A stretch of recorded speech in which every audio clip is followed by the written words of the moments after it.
en esta vida faltenme riquezas, sé que allá en la gloria tengo mi mansión. Alma tan perdida entre las pobrezas de mi Jesucristo, tuvo compasión más allá. Bueno, tengan todos muy buenos días. Mi nombre es María Elena Loría, siempre aquí al pie del cañón, siempre lista para traer un mensaje de salvación, siempre lista para traer las buenas nuevas que el Señor nos da, para compartirlas con ustedes y ayudarnos a tener una idoneidad para entrar en las alturas de los cielos. Es para mí un placer estar con ustedes y hoy vamos a ver vestiduras blancas y colirio, los remedios divinamente señalados, siempre en el contexto de he aquí yo estoy a la puerta y llamo. Pero antes de empezar, como siempre, vamos a elevar una plegaria al Señor pidiéndole guía, orientación, sabiduría, entendimiento. En su hogar, en su carro, en donde usted esté, hay que doblar rodillas y si no tienen disponibilidad para doblar las rodillas, pues entonces doblar las rodillas de nuestro corazón y de nuestra mente para tener una conversación con el Señor.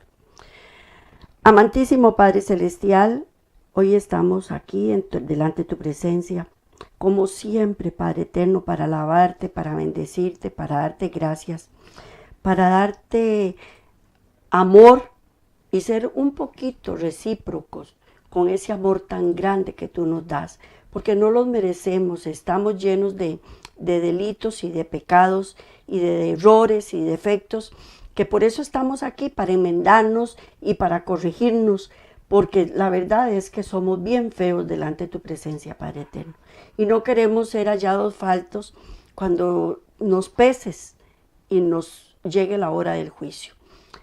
Así es que por favor te pedimos que nos ayudes, que nos guíes con tu Santo Espíritu, que es nuestro ayo, para que nosotros podamos enmendarnos y ser cada día mejor. Te damos gracias, Padre Eterno, por estar siempre con nosotros. En el nombre de Cristo Jesús. Amén. Bueno, siempre en el contexto, como les dije, de he aquí yo estoy a la puerta y llamo. Hoy vamos a ver las vestiduras blancas y el colirio. Y era parte también de los remedios divinamente señalados que Dios nos da para poder calificar para entrar en las alturas de los cielos cuando Él venga en su segunda venida. Las vestiduras blancas es para que no se descubra la vergüenza de tu desnudez y son el carácter inmaculado y purificado en la sangre del Cordero, nuestro amado Redentor. Recordemos que esas vestiduras blancas nosotros no las podemos adquirir por nosotros mismos. Tenemos que comprarlas a Dios. Y a sabiendas de que comprar es un trueque en donde yo doy dinero, doy algo a cambio de algo que yo quiero, que yo deseo. En este caso, yo le estoy entregando a Dios mis delitos, mis pecados, mi vana manera de vivir, mis errores, mis defectos. Se los estoy dando a cambio de vestiduras blancas, para que Él me las dé a mí, si es que Él considera que estoy idónea, que estoy apta para recibirlas. Y eso solo la sangre del Cordero me las puede dar. Él es el único que me purifica y es nuestro amado Redentor, porque para eso Él estuvo aquí en el mundo, para dar su preciosa sangre a cambio de todo aquel que en Él crea. La justicia de Cristo o los hábitos de la justicia de Cristo, eso es las vestiduras blancas, los hábitos de la justicia de Cristo. ¿Para qué? Para que nosotros adquiramos el carácter. Recordemos que Él es nuestro ejemplo, Él es nuestro modelo a seguir. Y en el momento que lo consigamos, entonces Él nos da las vestiduras. Pero para eso nosotros tenemos que esforzarnos. Esforzarnos con obras, esforzarnos con hechos. No, es esforzarnos en cambiar nuestra forma de ser. Y les digo sinceramente, no es fácil. No es fácil cambiar la forma vana de vivir uno, no es fácil. Nadie dijo que lo fuera. Nadie. Pero es un proceso arduo, un proceso demasiado costoso. Pero tenemos que hacerlo con esfuerzo y dedicación. Vamos a la primera imagen, Apocalipsis 19:8. Vamos a ver qué nos dice la palabra de Dios. Y a ella se le ha concedido que se vista de lino fino, limpio y resplandeciente, porque el lino fino es las acciones justas de los santos. Entonces, las vestiduras blancas son las acciones justas de los santos. Qué difícil es tener acciones justas, sobre todo cuando hay tanta presión de parte del mundo, de parte del enemigo, en donde lo único que quieren hacer es que uno caiga y que no tenga acciones juntas. Y desgraciadamente les digo, uno reacciona y reacciona negativamente ante las acciones que uno le duelen. Y no debe hacerlo, debe esperar la justicia de Dios.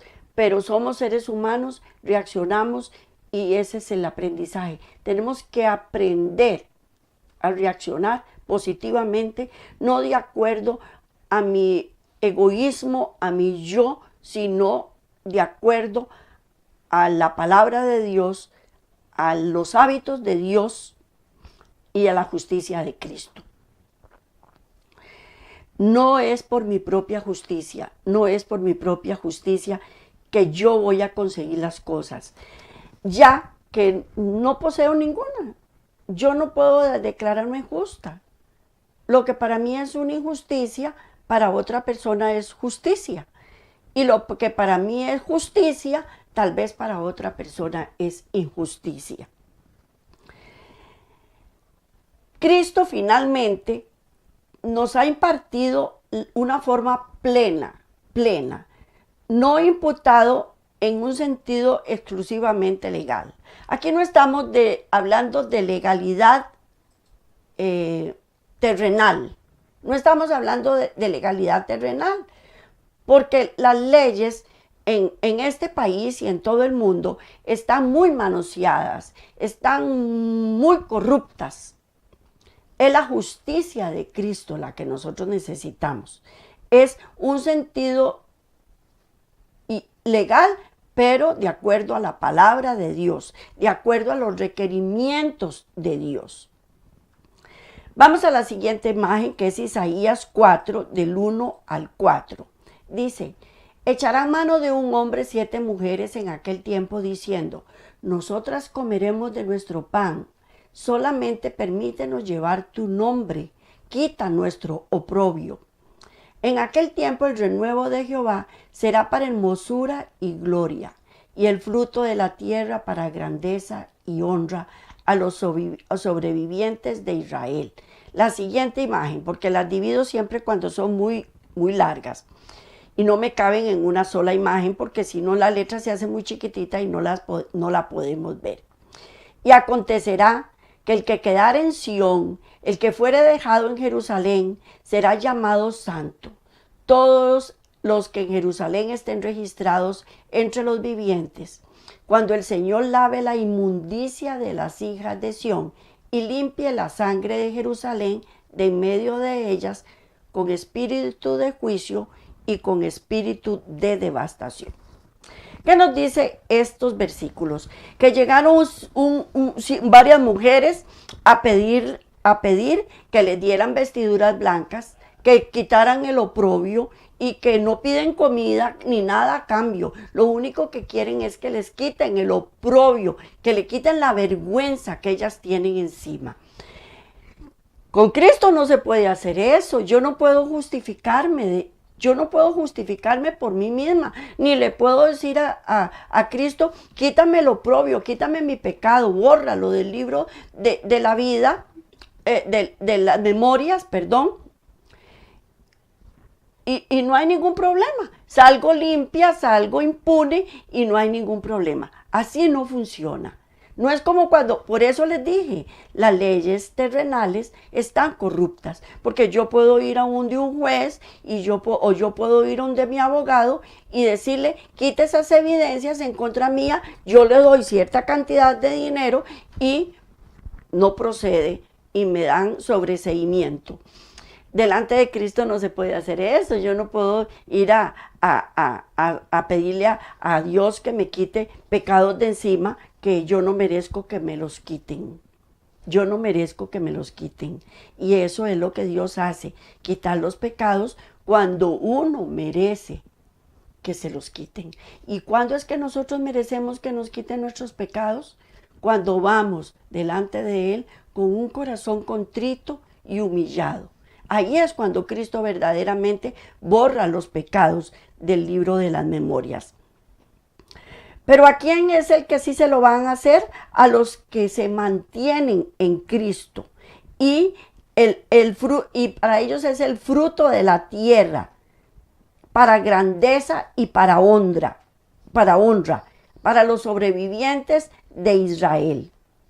Y los que quedaren en Sión, entonces ellos sí van a ser registrados entre los vivientes cuando el Señor lave las inmundicias de los hijos de Sión.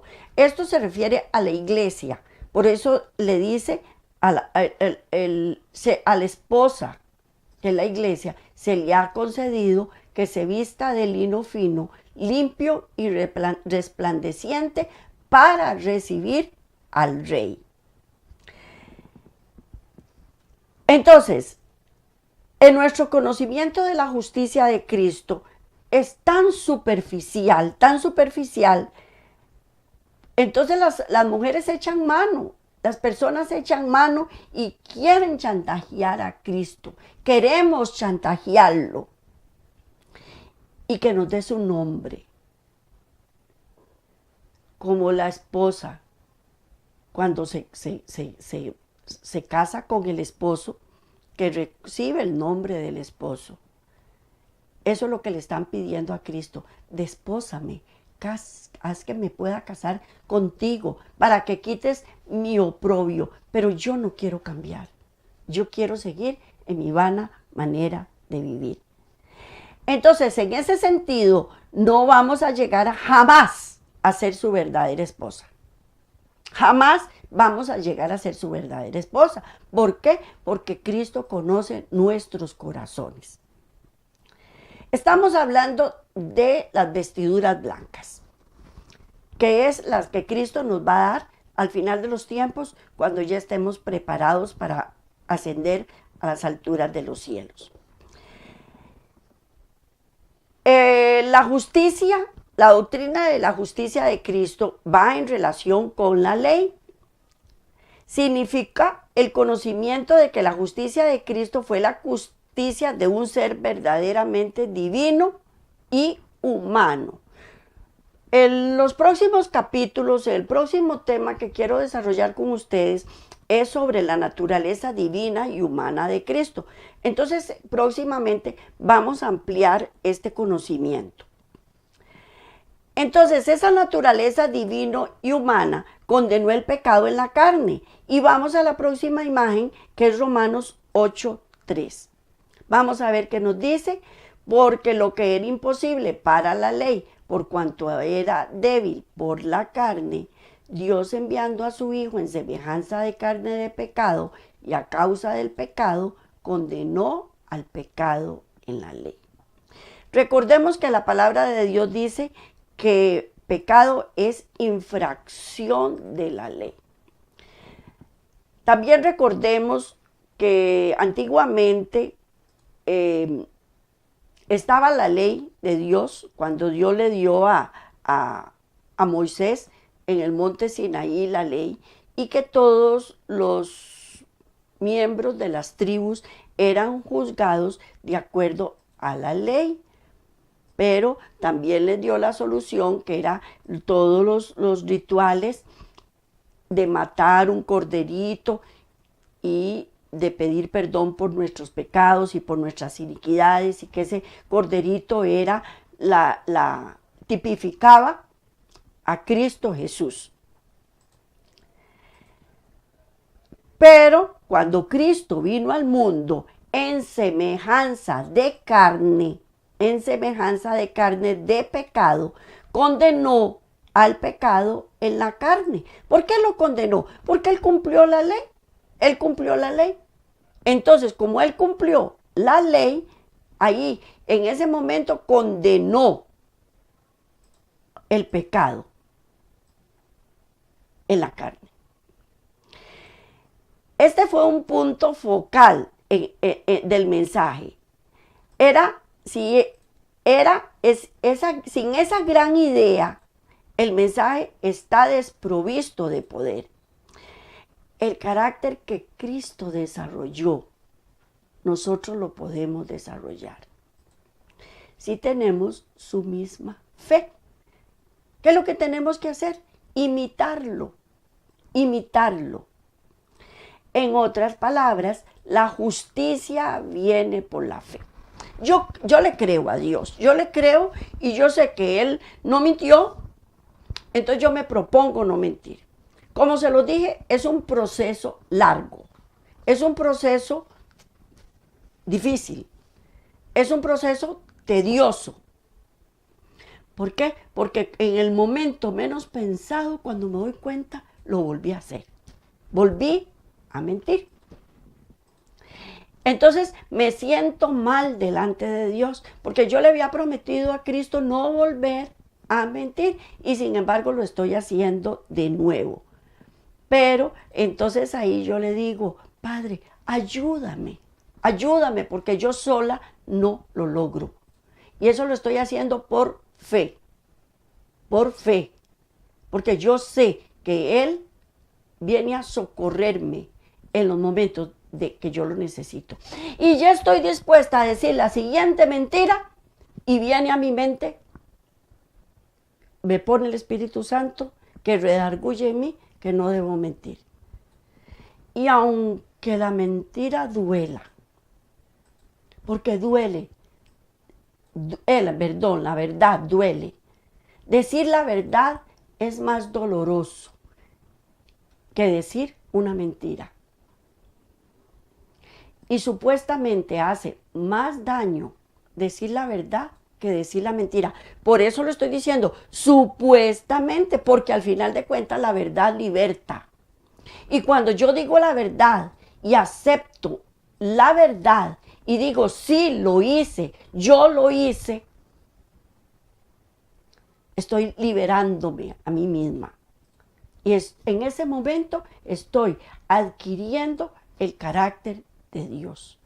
Pero ¿qué es lo que pasa? Cuando uno dice la verdad, le dicen loca, le dicen necia, le dicen mentirosa y le dicen un montón de improperios que no tienen nada que ver, porque a la persona que uno le dice la verdad, le dolió esa verdad. Pero no debemos olvidar que Él tomó nuestra naturaleza y la tomó no antes de la caída de Adán y Eva, sino que la tomó después, más, ni siquiera inmediatamente después. La tomó 4000 años después de la caída de Adán y Eva, cuando ya la humanidad, que siempre iba de continuo al mal, estaba demasiado corrupta. Se ha dicho miles y miles de veces que Cristo nunca pudo haber tenido la naturaleza del hombre. ¿Por qué? ¿Por qué lo decimos? Porque es más fácil decir que Él tuvo una naturaleza divina, y claro, Él no pecó porque Él tenía la naturaleza divina, y para Él era muy fácil no pecar. Y con eso yo allano mi conciencia, porque yo digo, no puedo, no puedo. Él sí pudo porque era Dios, pero yo no puedo porque yo soy un ser humano. No, estamos equivocados. Él tuvo la misma naturaleza suya y mía como la tenemos en este momento. Esa posición es una verdad, es virtualmente idéntica a la sostenida por los que guardan el domingo y se adhieren a la inmortalidad del alma natural. Es más fácil decir, guardo el domingo, porque todo el mundo lo hace, porque Cristo resucitó un domingo, y de por sí mi alma es inmortal. Mi alma nunca va a perecer, porque Cristo quiere que todos seamos salvos, y como Él lo quiere, ya es. Yo no tengo que esforzarme, ni tengo que hacer nada. ¿Qué es lo que pasa? Ningún predicador de los que hay en la actualidad tiene bien claro el concepto de la justicia de Cristo. ¿Por qué? Porque hay que estudiar, y hay que estudiar mucho. Y yo me puedo parar en un púlpito o aquí delante de ustedes y decirles cosas que no son ciertas, para que a ustedes no les duela. Y lo que estoy es como dándoles una barnizadita nada más. Y no es así, no es así. Lo que Dios quiere es que la verdad nos liberte y que todos seamos idóneos para entrar en las alturas de los cielos. Y para eso tengo que estudiar la palabra a profundidad. Para los que son motivados por una preocupación egocéntrica, porque yo me puedo preocupar por mí misma nada más. Es una trampa legal para encubrir una justicia en progresión. Entonces, simple y sencillamente, yo me escudo detrás de un montón de mentiras para salvarme a mí misma. ¿Pero yo me puedo salvar por mí misma? No. ¿Quién me da las vestiduras blancas? Cristo Jesús. ¿A quién se las da? A los que tienen la justicia de Cristo. El énfasis que se ha puesto en la justicia imputada legalmente ha venido a ser algo tan absorbente, que la mayoría de los cristianos no queda ninguna posibilidad de que podamos ser verdaderamente como Cristo en carácter. Es tantas las cosas que nos han dicho que ya ni nos esforzamos por no pecar. Ya no nos esforzamos. Porque de por sí Cristo siempre me perdona. Yo nada más me arrodillo, le pido perdón y va de nuevo. Y va de nuevo. Una vez una señora que tomaba mucho se emborrachó en una casa y hizo 4 tonterías. Y al día siguiente llegó y le dijo a la dueña de la casa, vengo a pedirle perdón por lo de ayer y por las que me faltan, porque yo sé que usted me va a seguir invitando. O sea, yo no voy a cambiar, yo voy a seguir siendo como yo quiero ser y usted me tiene que soportar. Igual hacemos con Cristo Jesús. Señor, te voy a pedir perdón por este pecado y por los venideros, porque no voy a dejar de seguir haciéndolo. Y así no es como funciona. Tiene que haber en el corazón un deseo de obedecer a Dios. Hay que hacer esfuerzos con ese fin. Porque es la forma en que Jesús acepta esa disposición y ese esfuerzo como el mejor servicio del hombre. Esas son las obras, que yo me esfuerce, que yo tenga disposición para tratar de dejar de hacer lo que estaba haciendo. Cuando lo logro, entonces Él me suple esa deficiencia que yo tenía con sus propios méritos divinos. Entonces, Él ahí me suple con sus méritos y cuando me doy cuenta, mira, yo era una mentirosa y ya no volví a mentir. Y ni me di cuenta en qué momento dejé de hacerlo. ¿Por qué? Porque Cristo suplió esa deficiencia que yo tenía con sus méritos divinos. Pero no va a aceptar a los que pretenden tener fe en Él y sin embargo son desleales a los mandamientos del Padre. Él no acepta eso. Él no lo acepta. Oímos mucho acerca de la fe, oímos demasiado, demasiado. Y si nosotros le preguntamos a todas las personas, ¿usted tiene fe en Cristo? Sí, claro. ¿Usted tiene fe que usted va a ser salvo? Por supuesto que sí. Pero necesitamos oír mucho más de las obras. Pero no las obras como nos las presenta el mundo, en donde yo ayudo a la gente necesitada. Y no es que eso esté mal. No, yo no estoy diciendo que ayudar a la gente necesitada esté mal. Es que eso no me va a salvar, porque si yo no tengo a Cristo en mi corazón y no soy fiel a Él, esas obras mías van a ser como trapos de inmundicia. Van a ser como trapos de inmundicia en donde no van a tener ningún mérito delante del Padre. Las obras, que no me refiero en este caso, es el esfuerzo que yo tengo que hacer para dejar de hacer lo que yo estoy haciendo. Y ese es el problema. Ese es el problema. Pero queremos vivir una vida acomodadiza, desprovista de la cruz. No, cuando esté, bueno, ya yo estoy muy cerquita, ¿verdad? Pero cuando esté viejita, voy a acercarme a Cristo. No, esa señora dice todo ese montón de cosas porque ella ya está viejita. Y yo les pregunto, ¿y cuántos jóvenes se mueren? ¿Cuántos? Más en la actualidad. Mire, parte el alma ver los periódicos y ver las noticias en televisión en donde día a día se están muriendo los jóvenes.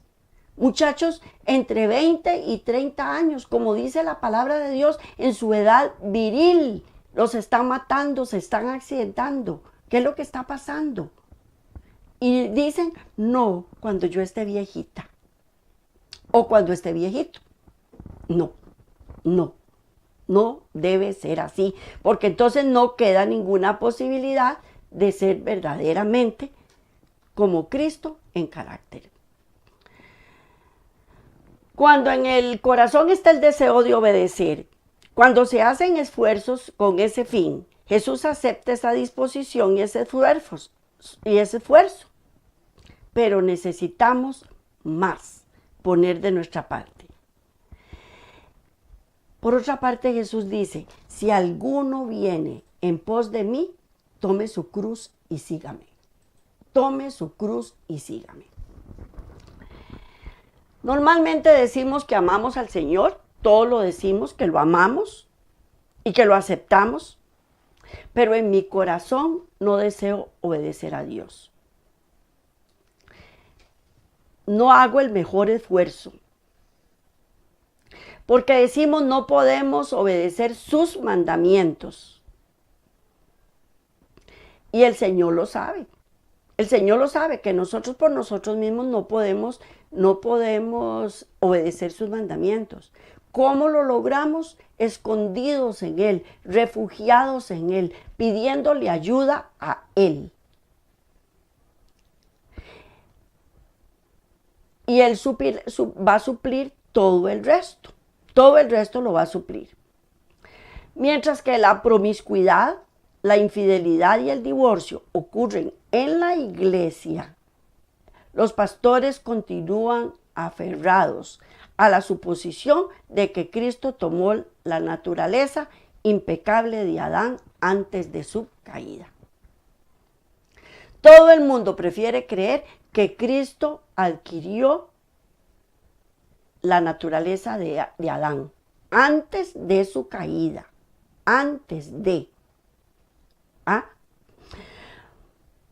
Pero eso no es cierto, Él no pudo nunca ser tentado a la fornicación o al adulterio. Ciertamente Adán no fue tentado de ese modo. Adán no fue tentado en fornicación y en adulterio. ¿Con quién iba a adulterar? Si solo Eva había. ¿Y con quién iba a fornicar? Si solo Eva existía. El tipo de adulterio y de fornicación de Adán fue diferente, fue espiritual, porque él negó a Cristo, él no le creyó a Cristo, él le creyó al enemigo, él le creyó a Satanás.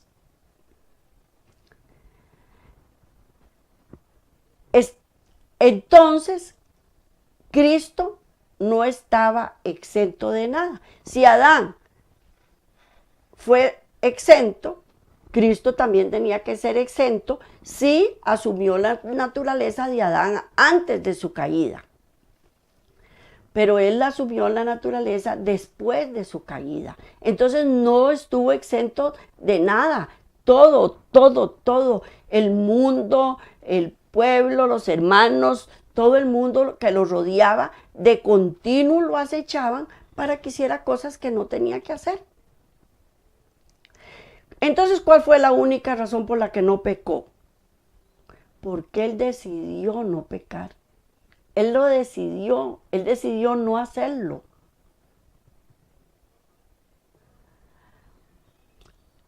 Él no tenía inmunidad a la tentación, o era menos tentadora para él que para nosotros. Las tentaciones eran menos poderosas para él que para nosotros. No, era lo mismo. Era lo mismo, pero él escogió no pecar, porque él sabía cómo morir al yo. Él lo sabía, y eso es lo que nosotros tenemos que averiguar, cómo lo logró él para morir al yo. Él lo demostró muriendo en la cruz, porque lo hizo por amor a ti y a mí, a toda la humanidad. Pero ¿cómo lo logró? ¿Cómo lo hizo para poder estar ahí?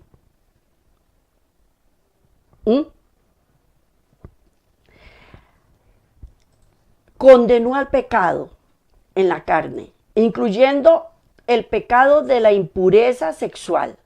¿Por qué estoy hablando de impureza sexual? Porque es uno de los pecados de la carne y es los más difíciles de quitar.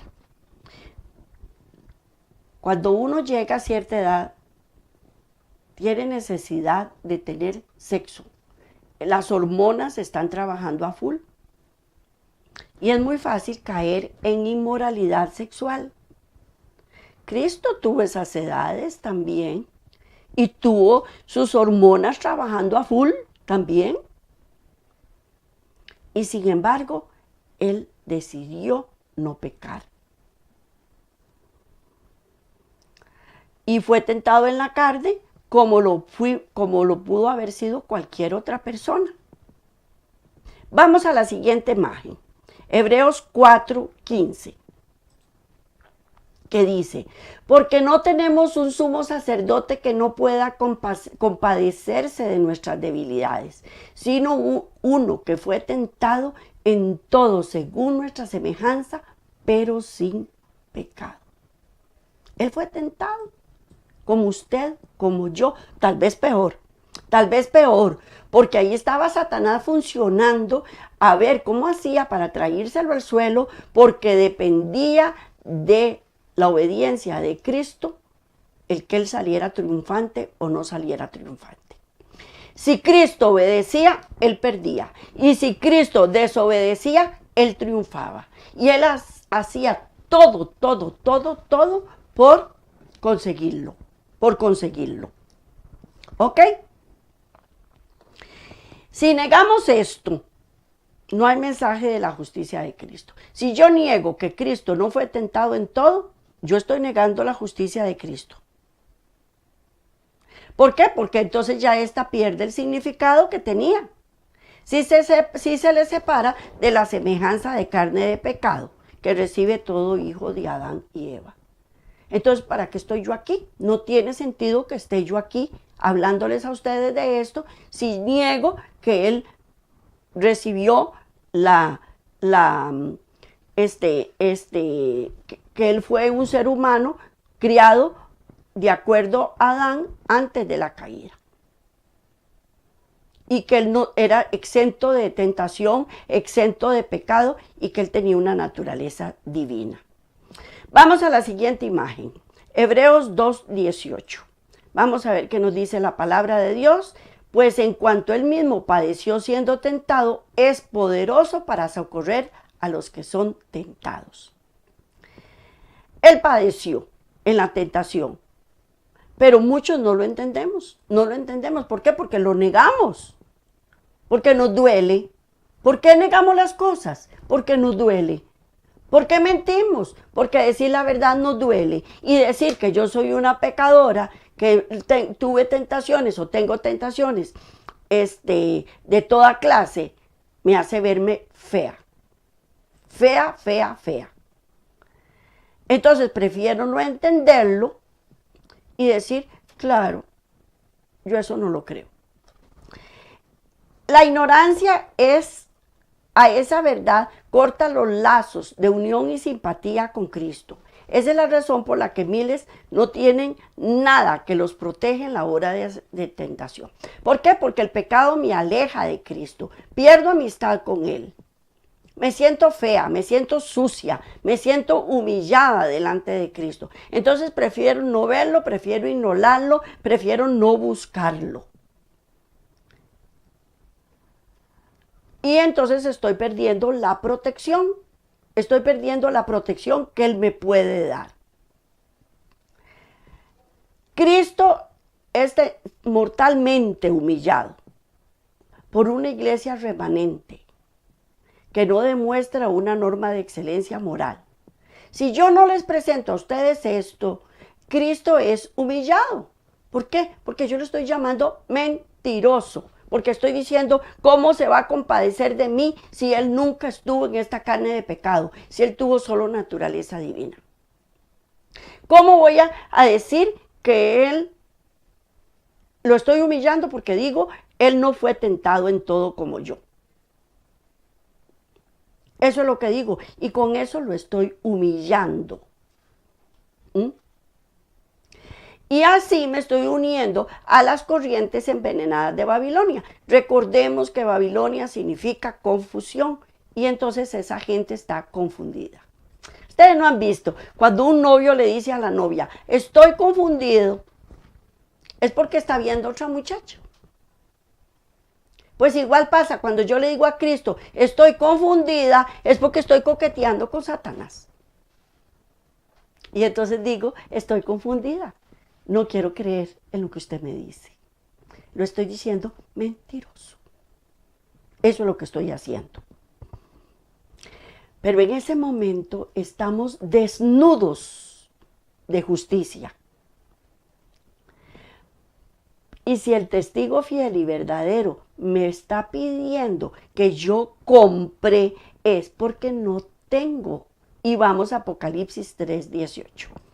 En la siguiente imagen que dice, por tanto yo te aconsejo que de mí compres oro refinado en fuego para que seas rico y vestiduras blancas para vestirse y que no se vea se descubra la vergüenza de tu desnudez y unge tus ojos con colirio para que veas. Por eso me está pidiendo el testigo fiel y verdadero que compre vestiduras blancas. Si me está pidiendo que las compre es porque no las tengo. Y se lo está diciendo a la Odisea. O sea, a nosotros nos los está pidiendo. Y si nos los está pidiendo es porque no lo tengo. Aunque me duela. Y aunque diga, no, yo estoy cubierta con la sangre del Cordero. Mentira. Si me está diciendo que la compre es porque no lo tengo. No tengo la justicia de Dios. ¿Y ahora qué hago? ¿Qué le tengo que dar a cambio? Hay que escudriñar el corazón para ver qué es lo que yo tengo en mi corazón que le tengo que dar a cambio. La clave para comprarlo es, en su gran misericordia el Señor envió un preciosísimo mensaje a su pueblo. Invitaba a recibir la justicia de Cristo, que se manifiesta en la obediencia de los mandamientos de Dios. Muchos habíamos perdido de vista a Jesús. Perdimos de vista cómo podíamos comprar de Él. Perdimos de vista que era renunciando a conceptos equivocados y aceptando humildemente el mensaje de la justicia de Cristo, que envió a su pueblo y hoy no lo hemos comprendido. Desgraciadamente no podemos estar en forma neutral. O somos o no somos. Y menos en una época de crisis. Y en la época que estamos viviendo es de una crisis bastante fuerte. Esta posición de neutralidad sería preferible a la tenaz oposición. ¿Ah? La neutralidad no logrará jamás la terminación de la obra de Dios en esta generación. Se espera que hagamos más que el gobierno de Persia en los días de Esther, cuando en forma neutral se limitó a conceder el permiso para que los judíos se defendiesen a sí mismos. Eso es ser neutral. Me tengo que defender a mí misma.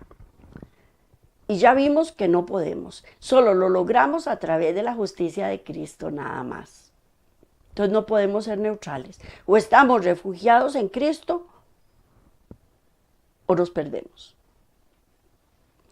No debemos albergar la más mínima pretensión de infalibilidad. Nosotros no nos tenemos que sentir infalibles, no nos podemos sentir que nosotros no fallamos o que hay irrevocabilidad en nuestras actitudes previas. Lo que ya pasó, pasó. Ya eso ya no tiene nada que ver. Ahora es el momento de apoyar la verdad de todo corazón. Las buenas nuevas de la justicia de Cristo deben impregnar la iglesia de todo el mundo y poner la verdad por obra. Vamos a la siguiente imagen, la misma de Apocalipsis 3:18. ¿Qué dice aquí? Voy a leer el último parrafito, la última frase que dice: y unge tus ojos con colirio para que veas. Unge tus ojos con colirio para que veas. ¿Qué es ungir los ojos con colirio? Es reconocer el pecado bajo cualquier disfraz. Porque yo lo disfrazo y yo digo, no, yo lo hice porque me presionaron. No, yo lo hice porque no me quedaba alternativa. No, yo lo hice porque a mí me hicieron tal cosa y yo tengo derecho a hacerlo. Entonces, lo disfrazamos y tenemos que reconocer, quitarle el disfraz. Tenemos que discernir las necesidades del momento. ¿Estoy necesitando de Cristo? ¿Estoy necesitada de perdón? ¿Estoy necesitada de cambio?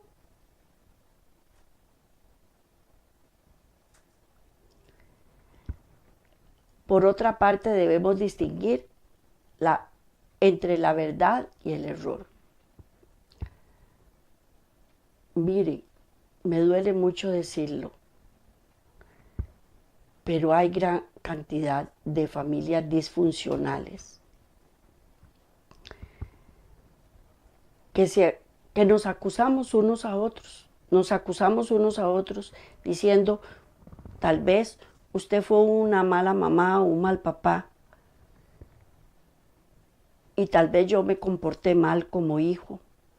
No supe entender a mi mamá o a mi papá.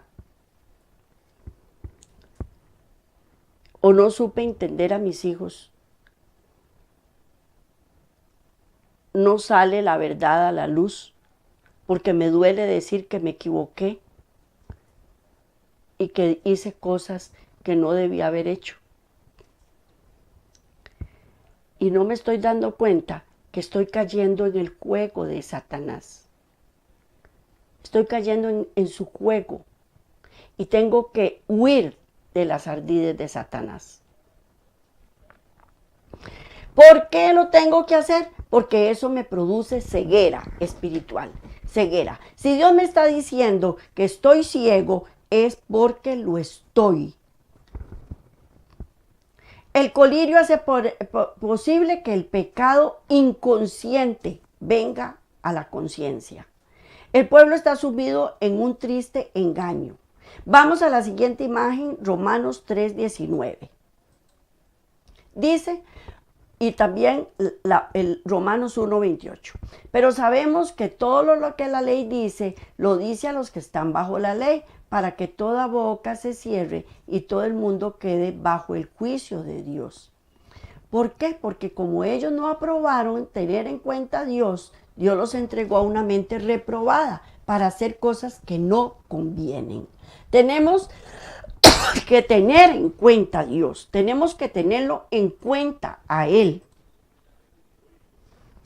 para comprender nuestro pecado que se oculta bajo nuestro entendimiento.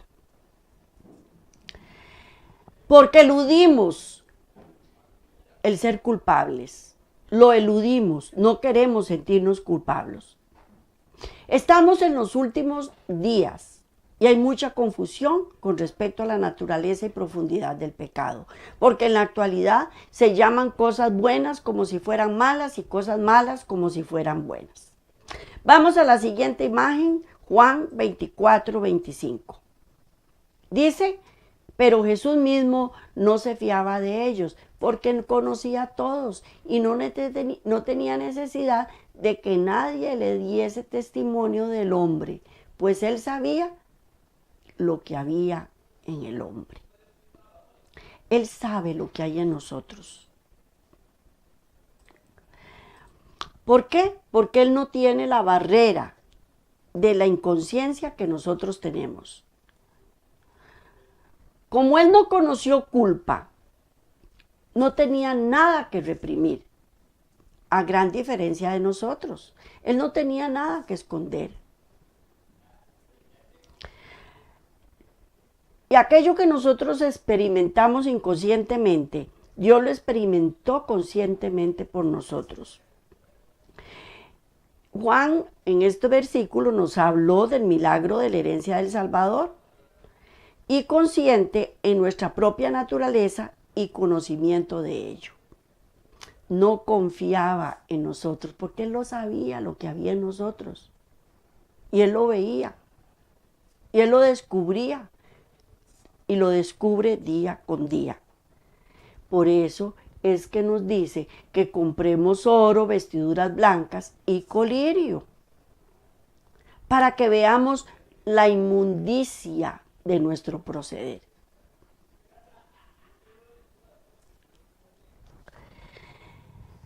Se nos protege del conocimiento pleno de nuestro pecado, ya que la culpabilidad nos destruiría. Él lo que hace es protegernos. Y vamos a la segunda de Corintios 5:21, que dice, al que no conoció pecado, por nosotros lo hizo pecado, para que nosotros fuésemos hechos justicia de Dios en él.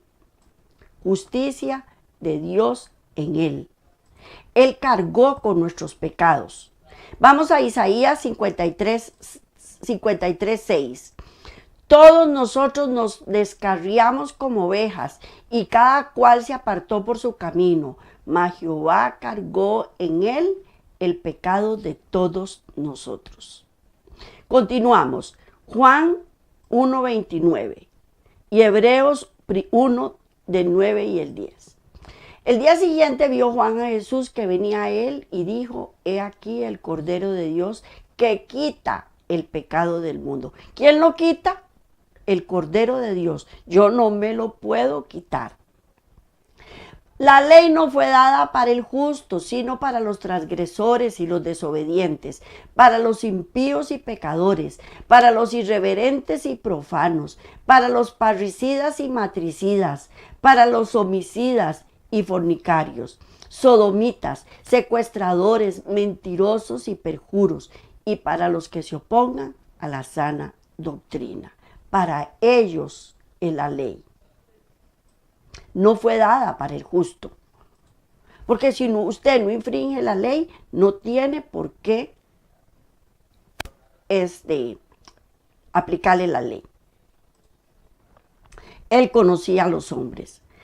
Si el ángel de la Odisea quiere recibir de Cristo el colirio y emplearlo, discernirá la verdad plena de sí mismo y acerca del Salvador. No solamente obtendrá un conocimiento pleno de su pecado, sino una expiación completa, final, por conocimiento pleno de todos los pecados que hoy no son todavía desconocidos. He aquí yo estoy a la puerta y llamo. Entraré a Él y cenaré con Él y Él conmigo. Eso nos lleva a un grado de intimidad. El sumo sacerdote está haciendo propiciación por nosotros, para que nosotros sanemos nuestros corazones. Él no se dio a la tentación, pero nosotros sí, y Él no sabe. ¿Por qué? Porque viene el príncipe de este mundo, mas no tienen nada en mí, dijo el Señor en Juan 14:30. Juan 14:30 dice, no tiene nada en mí. El enemigo no tiene nada en mí. Y eso es lo que Dios quiere que nosotros veamos. Y por último, Zacarías 12:10. Vamos a ver la imagen que dice, derramaré sobre la casa de David, sobre los moradores de Jerusalén, espíritu de gracia y oración, y mirarán a mí, a quien traspasaron, y llorarán como se llora a hijo unigénito, afligiéndose por él como quien se aflige por primogénito. Si nosotros confesamos nuestros pecados y los transferimos a Cristo, tenemos convicción de pecado y de culpabilidad. Y después Él resuelve el conflicto en lo más profundo de nuestro corazón. Y desaparece la culpabilidad. Y así vamos a adquirir, dejar de poseer una naturaleza pecaminosa, somos humildes y vamos a tener armonía con la purificación del santuario. Eso es lo que Dios quiere para nosotros, que compramos oro, lino fino, blanco y resplandeciente, vestiduras blancas y colirio. Nosotros somos los que tomamos la decisión. Este ha sido el mensaje por hoy. Les agradezco mucho que escuchen este mensaje porque es bueno para ustedes y para mí también. Tenemos que comprar de Cristo, no de los pastores, no de los de nadie, es solamente de Cristo, porque solo Él nos lo puede vender y nos lo puede dar. Nos vemos la próxima semana. Que Dios me los bendiga a todos, que tengan una excelente semana y los espero de hoy en 8 si Dios quiere. Bendiciones.